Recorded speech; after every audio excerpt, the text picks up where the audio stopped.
Business Skills 360, the podcast that looks at the other side of business English. Hello, and welcome back to the Skills 360 podcast. I'm your host, Tim Simmons, and today I want to talk about levels of formality in spoken English. Imagine you are looking for a job, and you have an interview at a big company. You walk into the interview room and say to the panel of interviewers, "Hey there, how's it going?" Believe me, that's a bad first impression.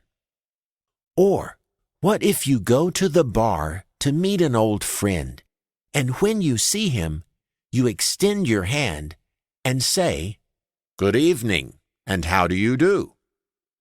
Chances are, your friend is going to ask you whether you're feeling okay. In both these situations, the problem is that you used the wrong level of formality or register. You simply can't use the same expressions, words, and idioms in every situation. You need to gauge the situation and adapt how you speak accordingly. Mistakes can range in seriousness from funny to disastrous. In the examples I gave, the problem was word choice. The word "hey" is fine when you greet a friend, but not an interviewer. And "good evening" simply sounds too formal when you're going for a beer with a friend. That's an easy one, but how do you know with other expressions what's formal and what's informal? Well, a very general rule is that longer tends to be more formal. That includes academic words.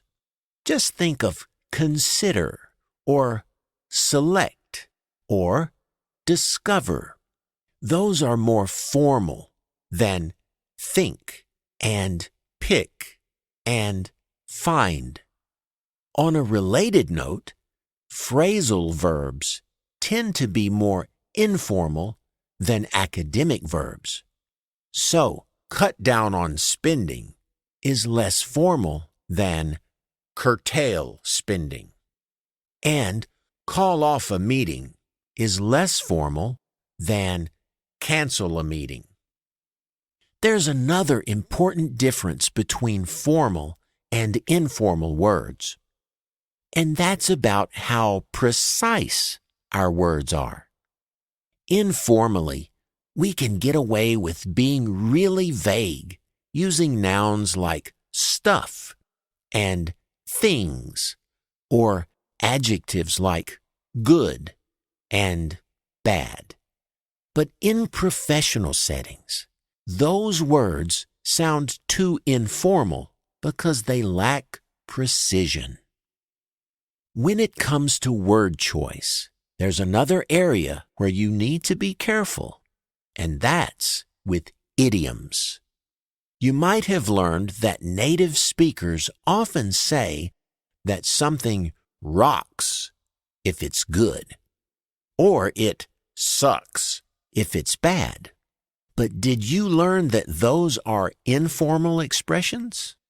Definitely not what you want to say in a job interview or a sales presentation. So, how can you tell whether an idiom is informal or not? It's all about context. If you read it or hear it, consider the situation and who's talking to whom. If you see someone say, "I'm jonesing for a coffee," or "Sorry, but I have to bail," to his friend, don't assume that you can use these expressions in every situation. In more formal situations, it's best to go with something more direct, like, "I want a coffee," or "Sorry, but I have to leave." Now, what about grammar? Does formality apply to grammar? You bet it does. And here's a general rule. The longer the expression, the more formal it is. Just think about offering someone a cup of coffee. Formally, you might say, "Would you like a cup of coffee?" A little less formally, you might say, "How about a cup of coffee?" And informally, you might just say, "Coffee?" That coffee example also shows the idea of complete sentences versus shortened sentences. So, formally, you might say, "That sounds like a good idea to me." Informally, you might say, "Sounds like a good idea," or even, "Sounds good." Okay, we've looked at word choice and grammar. But what about pronunciation? Can how we speak convey formality? Well, it can. Basically, it works like the grammar issue. Longer and more complete is more formal. So, you might hear people drop the G from ing words or ing words, like watchin' for watching. Same for gonna and going to, and wanna and want to, and all those other reduced forms. Some people learn and practice them because they want to, wanna, sound natural. But they sometimes don't realize that they sound naturally informal. So let's recap. We've looked at formality as it relates to word choice, grammar, and pronunciation. And we've seen how more academic, more precise, and longer expressions are more formal. Informal speech, on the other hand, tends to be shorter and less clear. I can't emphasize enough how important it is to pay attention to the difference and be able to speak at different levels of formality. It might mean the difference between getting that new job or not. That's all for today. If you'd like to test yourself on what we've just covered, have a look at the businessenglishpod.com website. There, you'll find a quiz about today's show, as well as a complete transcript. So long, and see you again soon.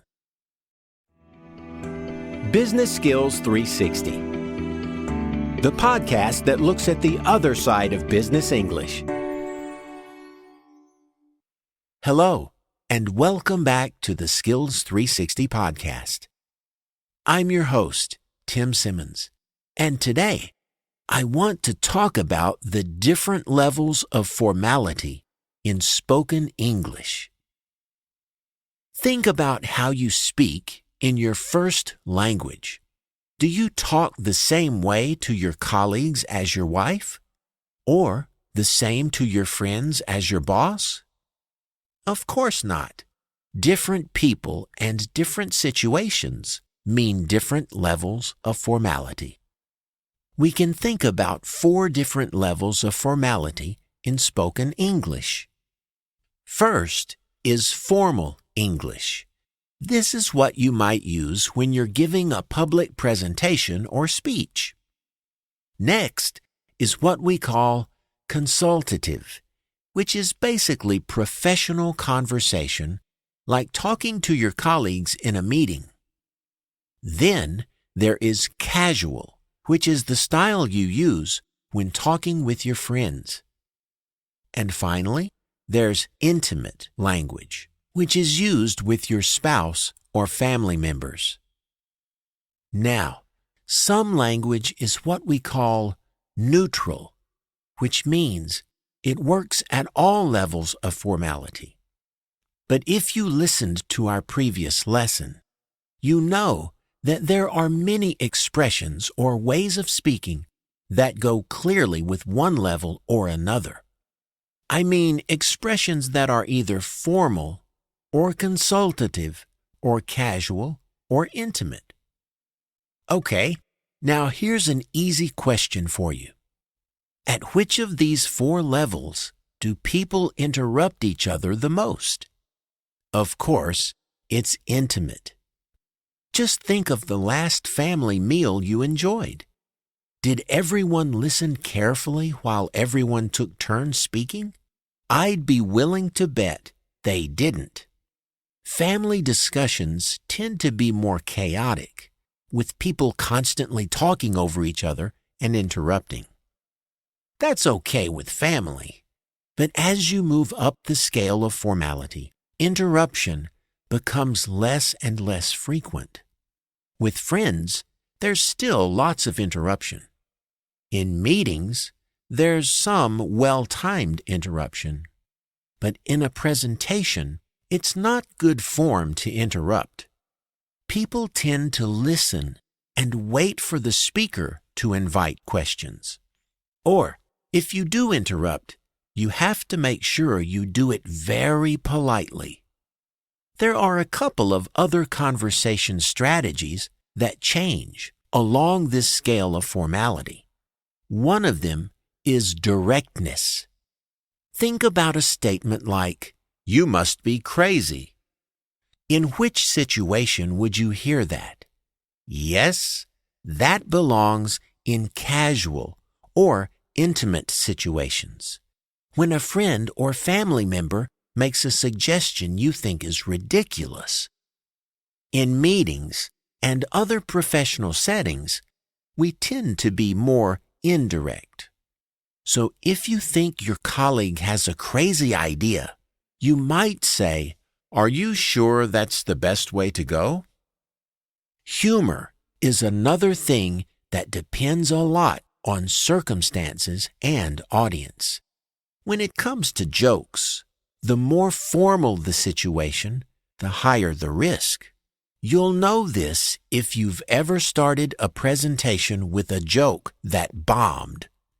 But with your family and friends, you probably don't worry about that. And there's one particular form of humor that you should be especially careful with, and that's sarcasm. Sarcasm is when we say one thing but mean the opposite. And the way we know it is sarcasm is with exaggerated intonation. For example, if I say to my friend, "Oh, that's an amazing idea," what I really mean is that it's a terrible idea. This can be extremely confusing, which is why it's best to save it for friends and family, or don't use it at all. By now, it should be pretty clear that we don't use the same forms of language with all people in all situations. What this means is that you're not just learning one form of English, but several. So if you're picking up new expressions from TV or from the world around you, pay attention to the situation. Is it formal, consultative, casual? These things matter because mistakes with formality can be offensive or embarrassing. But what if you're not sure about whether the situation requires formal or more casual language? Well, in that case, stick to language that you know is neutral. And remember, neutral language is acceptable at all levels. Also, note that there are individual differences in formality. Different people have different conversational styles. Some tend to be more formal, while others are more casual. Still, whatever your personal style, you should be able to understand and adapt to the 4 different levels of formality. That means knowing how much interruption is acceptable. It also means understanding how direct or indirect you can be in conversation. And finally, you should be able to use humor wisely, which sometimes means not at all. That's all for today. If you'd like to test yourself on what we've just covered, have a look at the businessenglishpod.com website. There, you'll find a quiz about today's show, as well as a complete transcript. So long, and see you again soon. Business Skills 360, the podcast that looks at the other side of business English. Hello, and welcome back to the Skills 360 podcast. I'm your host, Tim Simmons, and today I want to talk about adapting your communication style to your audience. Think about the different conversations you had at work yesterday, with your boss, with colleagues, with clients, and with your direct reports. Think about how those people spoke to you. Guaranteed, you will notice that these different people had different communication styles. One person might have been cheery and chatty, while another was brusque and efficient. Now, think about how you responded to these people. Was your communication style consistent in all situations? Probably not. And it shouldn't be. The best workplace communicators are adaptable. They change their style to suit the situation and the audience.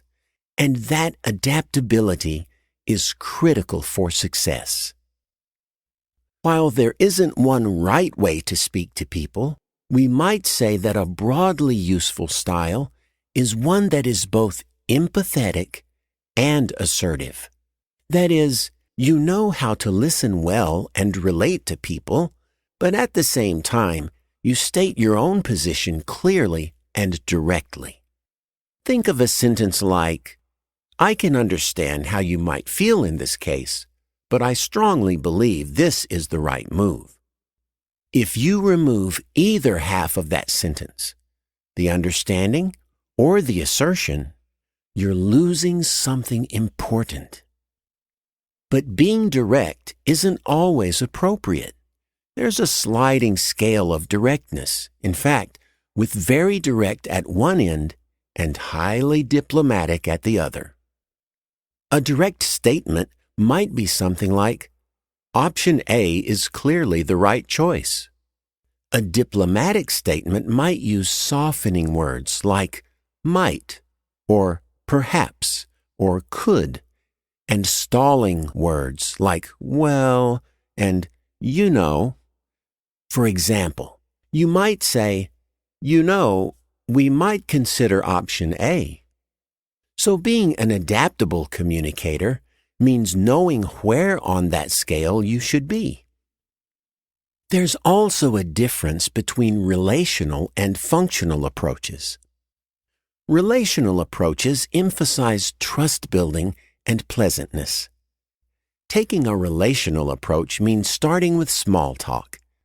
A functional approach means focusing on the task at hand and getting down to business. The approach you use will depend on the circumstances and who you're talking to.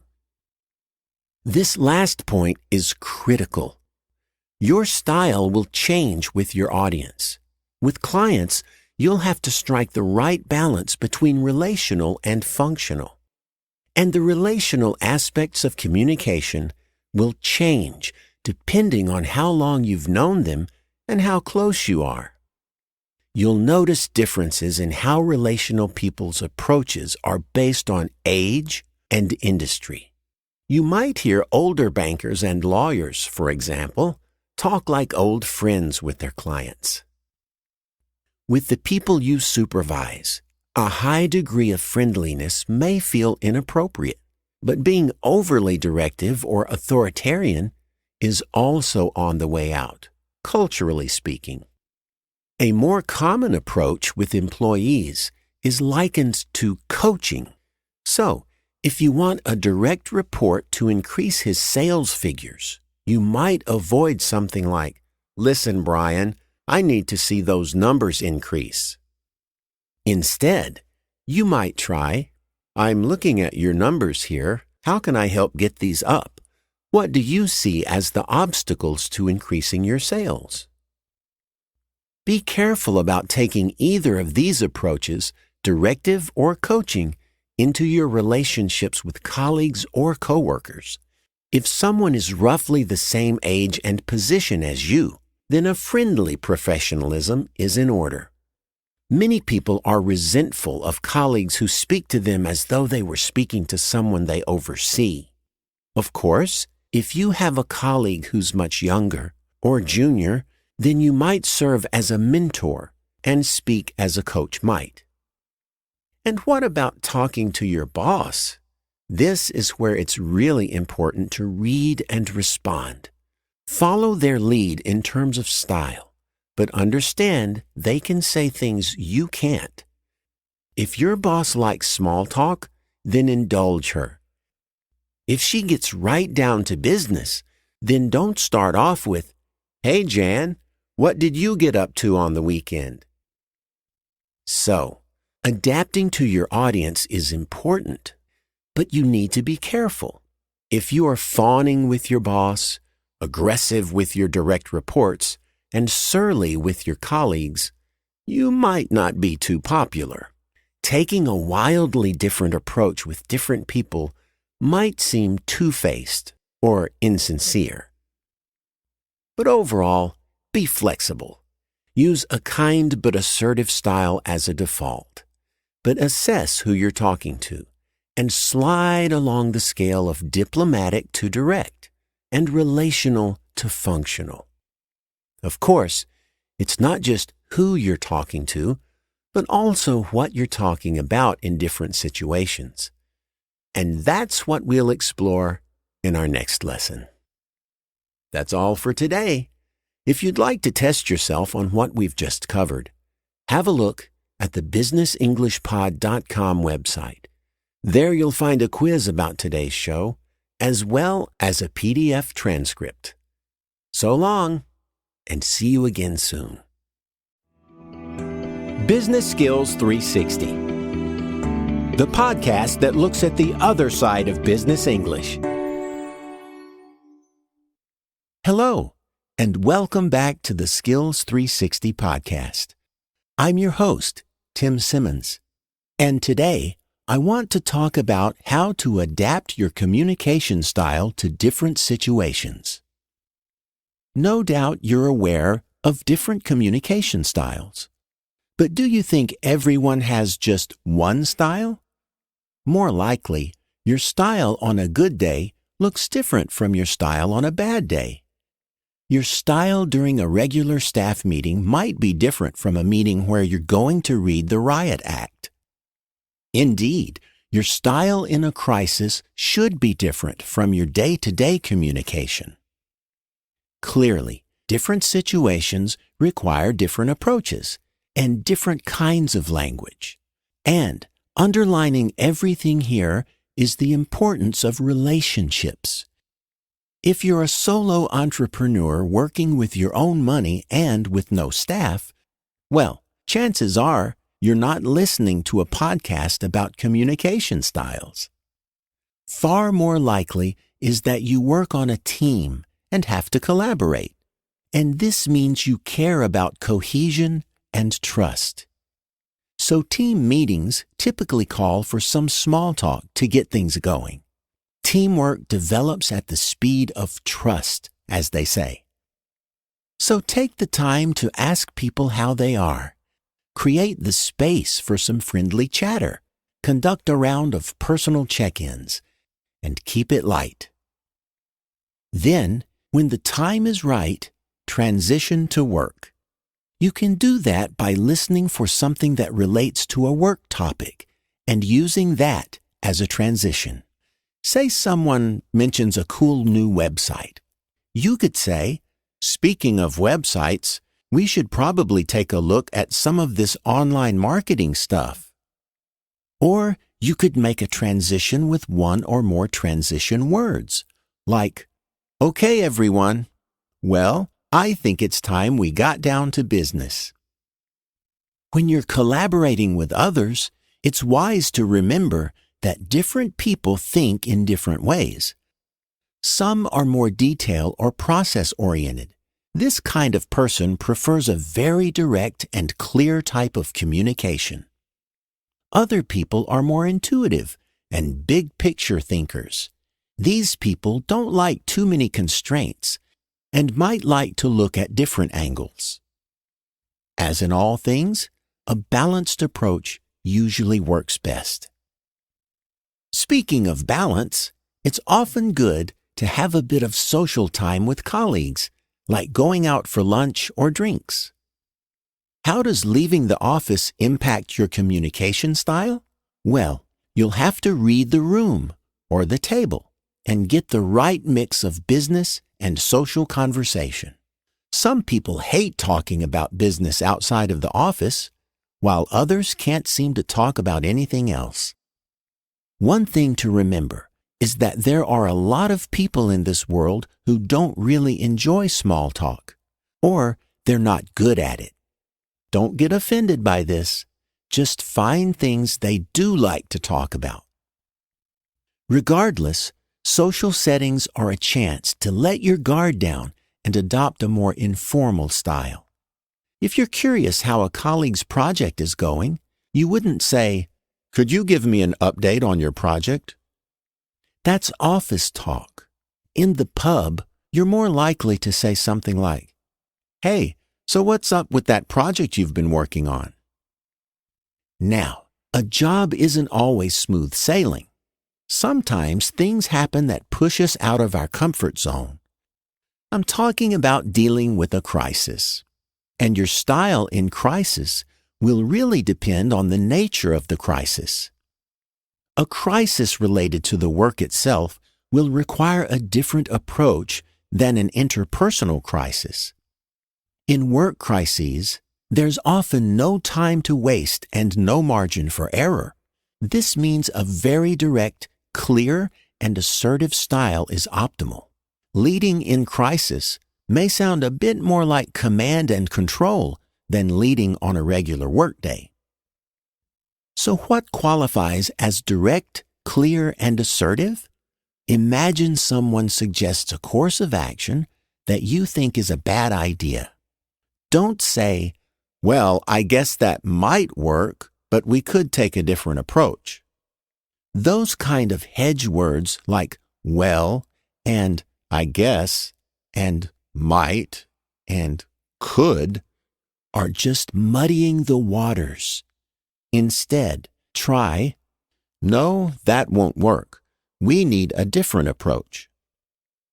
But when it comes to tough interpersonal issues, a softer approach may be necessary.